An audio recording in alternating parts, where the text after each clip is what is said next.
L'Europe sociale, pour moi, c'est une évidence parce que l'Europe ne peut fonctionner que sur deux jambes.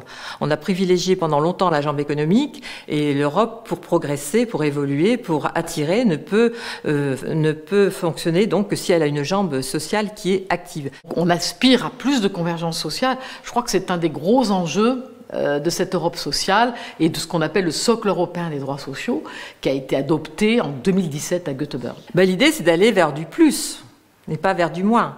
Donc de tirer vers le haut. Je dirais que moi je suis principalement sur trois gros sujets. Salaire minimum, c'est quand même 6 pays dans l'Union européenne qui n'ont pas de salaire minimum. Les travailleurs des plateformes numériques, nouvelles formes de travail, ce qu'on appelle souvent l'ubérisation aussi de l'économie et du travail, peut se poser sérieusement la question d'une meilleure protection sociale et de se dire qu'on est plutôt présumé salarié. Et puis le troisième sujet important, pour réduire les écarts salariaux entre les femmes et les hommes. On parle souvent des travailleurs détachés qui viennent en France, mais il y a aussi des Français qui veulent travailler à l'étranger, dans les pays européens ou ailleurs. Et l'idée de l'Europe sociale, c'est que ça donne les mêmes droits aux Français qui vont en Allemagne ou en Pologne qu'aux Polonais qui viennent en France. Cette Europe, moi je pense qu'il faut qu'elle soit vraiment concrète et qu'elle parle au plus grand nombre.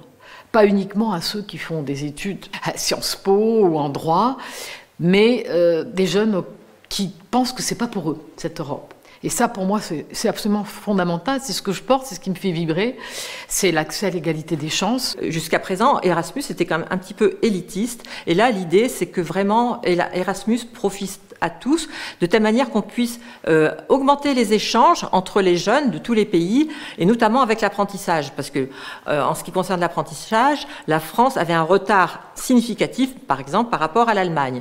Mon combat, c'est de donner l'envie de partir, l'envie de bouger. Et l'Europe, pour ça, doit y contribuer.